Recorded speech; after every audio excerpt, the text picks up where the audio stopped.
Dr. Crone. I'm experimenting with making videos for you guys for the content of the course, just to give you a little bit of more introduction than you already have available to you. I'd love feedback on whether this is helpful, because this is the first time I've tried this in my online classes. So I'm going to be giving you a brief introduction to public opinion, party identification, and ideology. And most of this information is in your textbook, chapter 6. Some of it is extra, just kind of supplemental stuff that I've added. Just a reminder that there won't be anything in the quiz that is not in the textbook. So this is a supplemental lecture. This is not required. First of all, I'd like to talk about public opinion itself and what it is. Your textbook definition is that it's the politically relevant opinions held by ordinary citizens that they express openly. And so that means that this is not necessarily, when we talk about public opinion, we don't necessarily mean that everybody in the public thinks the same, but rather that we are talking about the American people and what opinions they hold. Not just any opinion counts, though. It doesn't matter what you think of Bruno Mars and whether he should have won a Grammy or not. We're talking about politically relevant public opinion here. You might think about what counts as public opinion. A lot of people generally, when they think of public opinion, think of pro-con positions, like what's your position on gun control or legalizing marijuana or abortion. And certainly that's part of public opinion, but that's not everything that political scientists mean when they say public opinion. Another thing would be your opinion on political figures, especially those that are currently holding office. Like, what do you think of the president? It's kind of an old slide. I should probably put a picture of Donald Trump in there. But what do you think of the president? How's the president doing in your opinion? How is Congress doing in your opinion? As you know from studying Congress, they're not very popular with the American public. But that's part of public opinion. How you feel about the economy, and particularly your own position in the economy. Do you feel like you're better off or worse off financially than you were in the past? That turns out to be a really important political perspective that affects all kinds of things, including our vote choice and our feelings about political parties. Speaking of parties, party identification, how you feel, whether you feel close to one of the political parties or not. We'll talk a lot about that later on in this little mini lecture. And then your ideology, if you happen to have one. And only about 10% of the American public really qualify as what we'd call an ideologue, who really have a strong, consistent set of opinions that belongs in what we would call an ideology. You'll have a chance in this unit to take a little quiz to see where you fall on an ideology scale as well. And I hope that you have fun with that and enjoy posting to the discussion board about that. One of the things we have to think about when we think about public opinion is, how can we know public opinion? What do we know about how to measure public opinion? And there's really two ways to do that, but only one of them is worth our time as political scientists. So there are non-scientific ways to know public opinion, but then in political science, we prefer the scientific method of random selection polling. So let's talk about some of the non-scientific ways, like seeing what people post on social media or in the comments section of a website or a news article. How many people show up at a rally in favor of one candidate or another, or a political protest. Those things are interesting, but they're not good measures of public opinion, mostly because the people who engage in going to a rally, participating in a protest, posting on social media about their opinions, using some form of communication to contact a public figure, a political politician. All of those things are used by only a very small minority of the public, and they're usually people who are very interested and engaged in politics. And we know that most people in the American public are not very engaged or interested in politics. So if we're just relying on things like how many people showed up to a rally or a protest, that's not going to give us a good impact on how many people really are interested in a topic. So, for example, I know coming up this coming weekend in Columbus, there's going to be a protest about school violence and ways to solve that. And I don't think we can really accurately measure the positions of the public on what to do about school violence just by looking at the signs and seeing how many people turn out for this protest. So those are things to keep in mind. Scientific polls are better, and they're what political scientists want to rely on when we study public opinion. Reason that they're better is two reasons. First of all, they rely on random sampling using principles of advanced statistics, and the meaning behind random sampling is that we want to we want to try to measure a population's opinion. And there's no way we can get that, there's no way we can absolutely measure that, because we'd have to ask every single person in the United States who they were going to vote for, or what they think of gun control, or what they think should be done about school violence. So we can't measure a population directly. Instead, we have to sample that population and try to come up with an estimate that's as accurate as we can. And that estimate is guided, knowing how to do that is guided by the science of polling. And basically what it means is that everybody in the population has to have an equal chance of becoming in the sample. So if you're trying to measure all of the United States, every single person in the United States has to have an equal chance of being in the sample. They're not going to have a very big chance. They don't need to have a large chance. We don't have to have a large sample. In fact, a random sample of a small seeming number of people, like 1,000 or 2,000, is actually much more accurate than a non-random, very large sample. So if you could have 200,000 people in a sample, and if they weren't chosen randomly, that would be a worse reflection of the population than if you had a smaller sample that was based on scientific principles of statistical sampling. But just having a random sample isn't enough. You also have to have good survey management. So professionals who know how to ask questions properly and all of the ins and outs of how to get accurate measures. So you need people who know how to design a question, to measure the concept it's trying to measure, to be able to compare it wording-wise with other surveys so that you can look for change over time or differences between different areas of the country or something like that. It has to be a neutrally asked question so that it's not trying to gauge, it's not trying to achieve an outcome. There's a big difference between saying something like, what do you think of that terrible President Trump, versus how do you think President Trump is doing in office? If you use wording that seems to be trying to get a certain outcome, that is then not an accurate poll. What order you ask the questions in actually has a big impact. So if you ask somebody their opinion on the president, and then you ask whether they agree with the president on various policies, you're going to get people who are striving to make to be consistent. Whereas if you ask those questions first and then ask what the what people think of the president, then they're going to be thinking about their answers to those questions and striving for consistency in their overall question. So it's really important to have professionals who know how to order questions, know how to stick other questions in between, all things like that. And those are all things a person learns in achieving, learning how to really poll correctly. You have to know how to get people to complete a survey, because once you have a sample chosen, you want to try to get people to participate in the survey and then finish the survey. And in this day and age, it's hard to get people to do things like answer the phone or respond to emails. And so you have to have professionals that know how to do that. So all of those things are really important for polling, and to get people to understand the concepts of polling and to be able to trust political polls. And you need a professional scientific way to do that. Okay, so that's how we would measure people's opinions.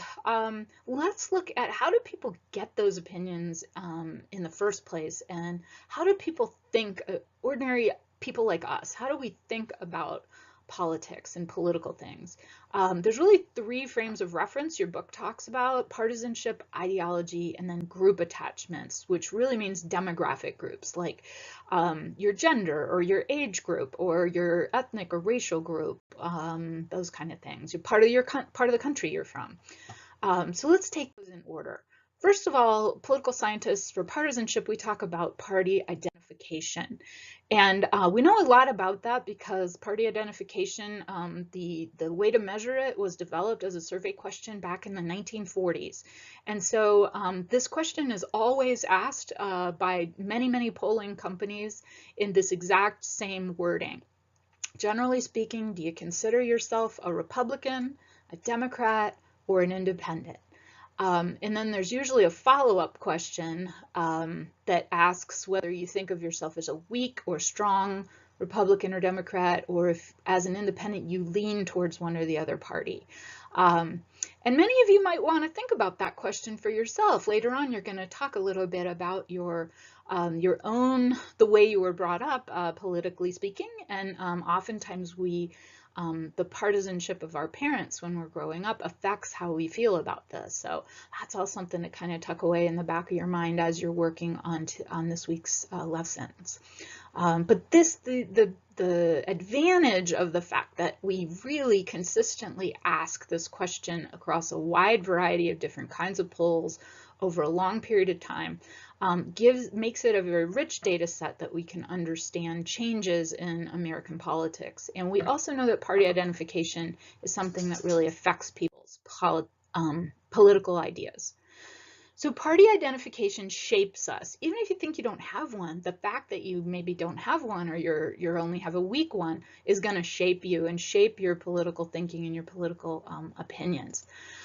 It turns out that party identification is one of the most long-term, sort of stable ways that normal human, or normal Americans anyway, relate to politics. Party identification doesn't change very often. It generally starts to be acquired as early as childhood, even before we really know what political parties are or have an adult understanding of the political system.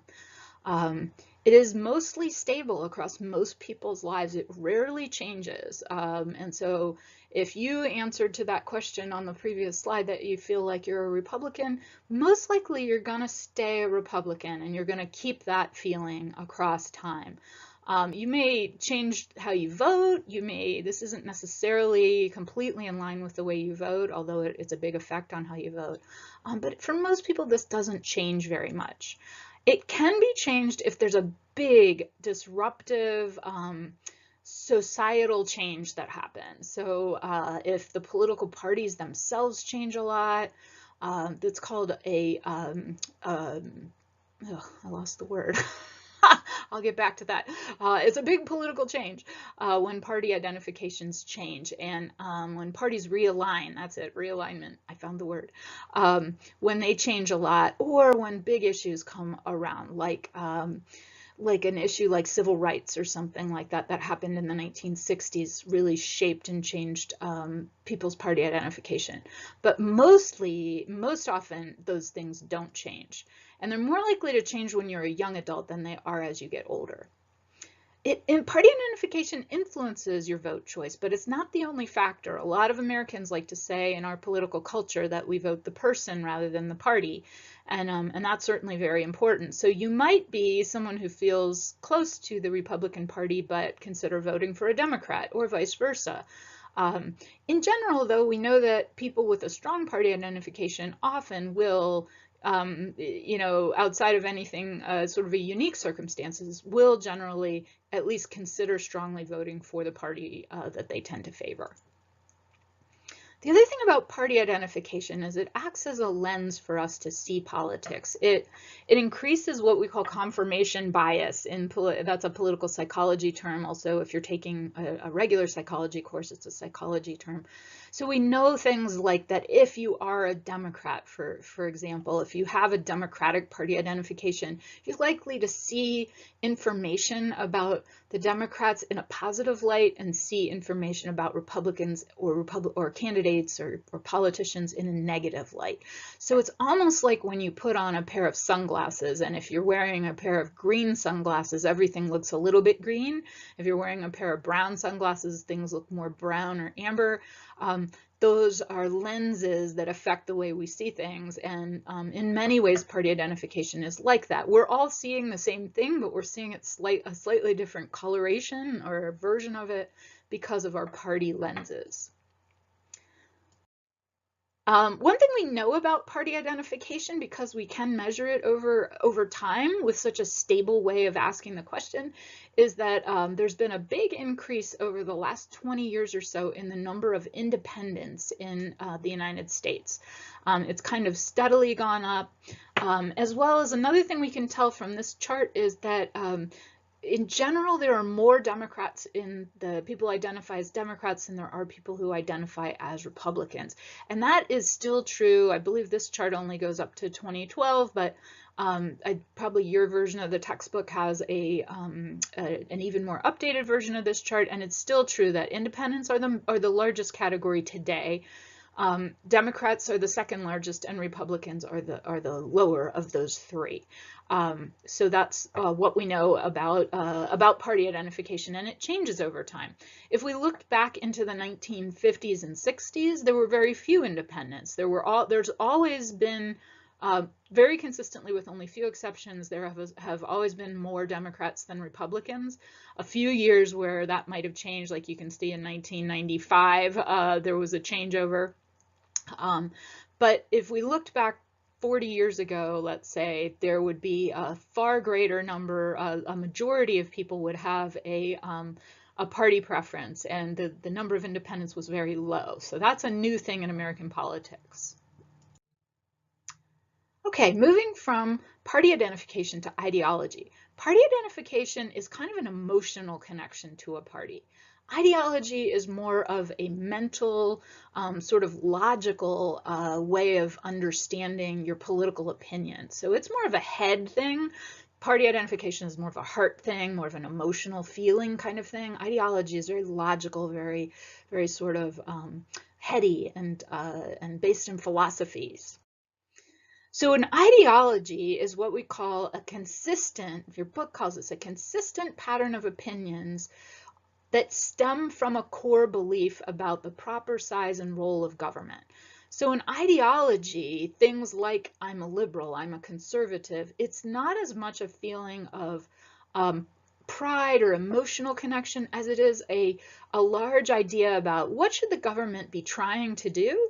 And then once I know that, I can tell you how I feel about welfare or how I feel about military spending, those kind of things. So the ideology itself is like a big idea, a big theoretical idea from which flow a lot of practical, temporary kind of, or not temporary, but positions on current issues.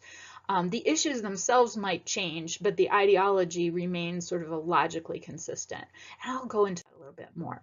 One way that you can see this, and I'm sorry, let me get this preview off. Yeah, there we go. So one way that we can see this is that we can see that the ideas about the proper role of government are really twofold. There's one idea about the proper role of government is how strongly should the government be involved in the sphere of economics and the economy? Should there be a lot of government intervention in the economy? That would then be down on the hang on one second, down on this end, on the left end. If you believe that that there should be a lot of government intervention in the economy, you're going to be on this general area of the ideological divide. Either you're going to be a populist or you're going to be a liberal. If you believe there should be less government intervention in the economy, this is what we call more of a free market. The businesses should be allowed to do what they want to do. Then you're going to be over on this side, on the right side of the continuum, where you'll be more of a conservative or libertarian. If you believe, as many people do, that maybe the government has a role to play but not a strong role to play, then you're going to be more of a centrist. And often when pundits and journalists talk about this, they really talk about liberalism and conservatism as if they're only about government intervention in the economy. How big or small should government be? How big of a role should it play in business, in the life of business or the life of Wall Street or that kind of thing? But we can also see that there is a whole different continuum that's really almost perpendicular to it, which is how involved should the government be in regulating the social sphere of our lives, in making decisions that encourage some sort of moral behavior, or how should they be involved in encouraging traditional marriage? Should they be involved in regulating abortion or regulating access to birth control? Should the government be involved in strongly regulating sort of personal choices about things like drugs, drug use, or that kind of thing? And that's a whole different conservative continuum. So those who believe that the government's role is to regulate social behavior and try to come up with social outcomes that reflect perhaps religious values or standard sort of middle American values, those would be conservatives and populists. Whereas if you believe that the government should stay out of those personal issues, that it's up to you who you want to marry or who you want to, whether you want to use birth control or have an abortion or use marijuana, then you're more likely to be either a liberal or a libertarian, depending on what your view then is also of the economy. So we have these four kind of different ideologies, even though typically in the media and things you mostly just hear about liberals and conservatives.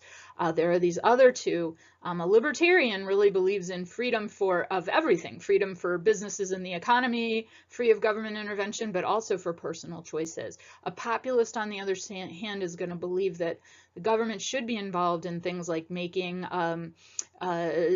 outcomes more equal, or regulating big businesses, helping workers, that kind of thing.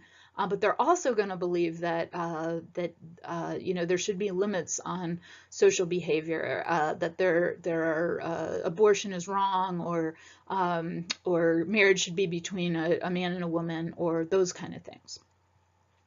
So it'll be interesting for you to see when you take the quiz, where you end up in the ideology as well.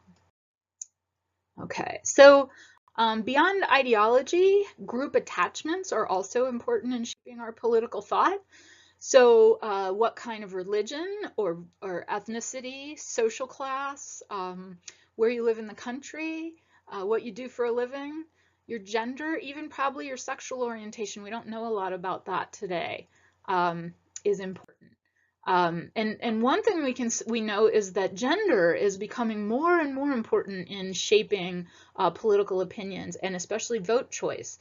And since about the 1980s, but really into the 90s and 2000s, there's been a growing gap between women and men.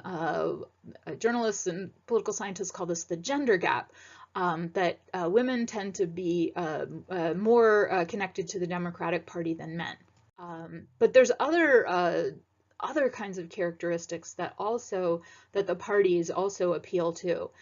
So Democrats tend to these groups or demographic groups tend to be strongly Democratic. African Americans, Hispanic people who are not from Cuba. Cuban Hispanics tend to be Republicans, partly because many of them fled.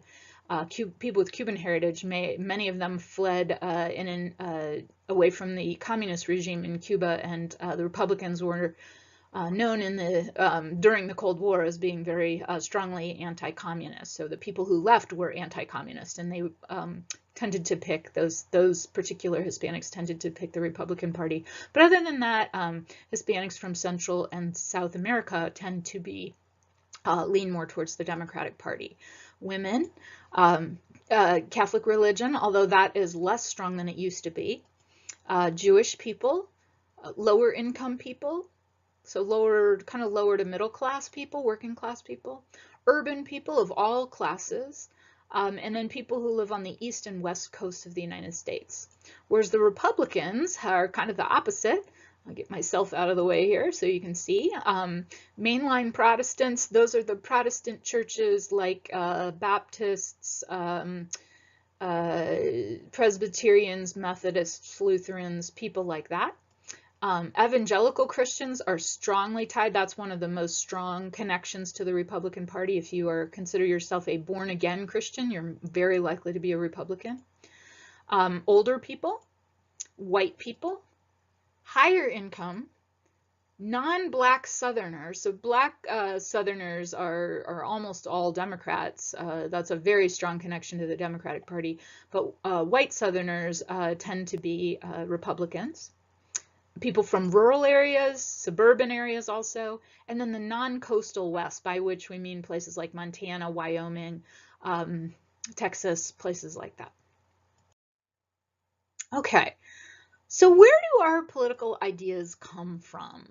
This is one of my favorite parts to study. I am very involved in studying political socialization. I hope you enjoy it too. You're going to get to think about your political socialization for your discussion board this week. So where do those ideas come from?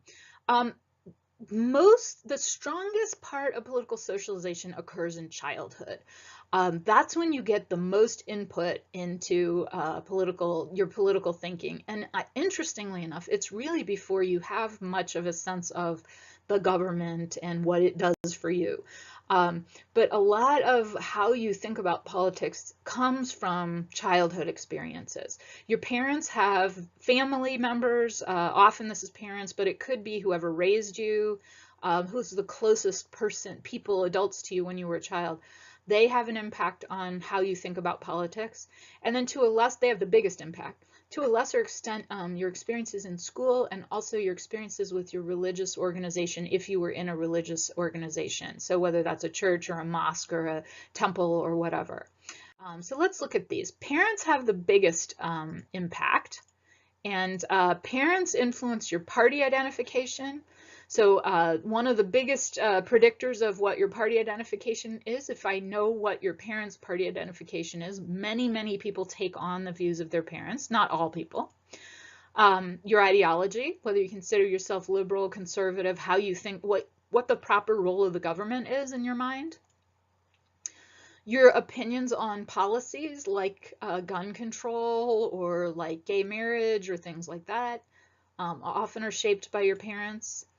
And then your values about whether it's a good thing to vote or to participate in protests or to put a yard sign about voting.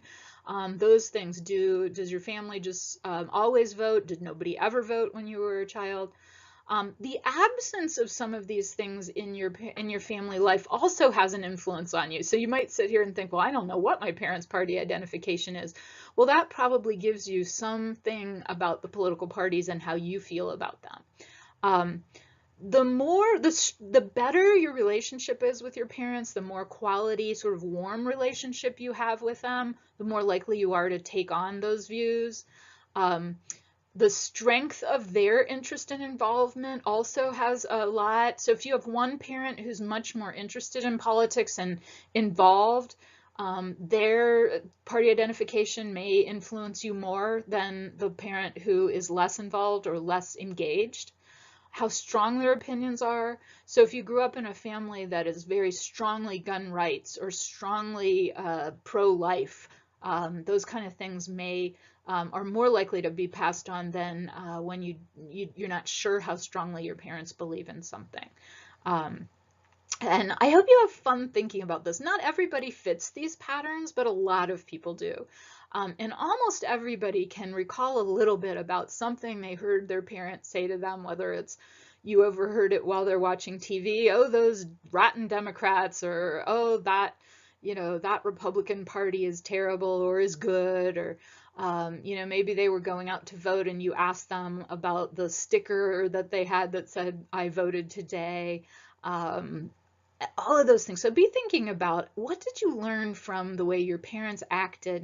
They may not have taught you specifically, but what did you pick up from them about political ideas?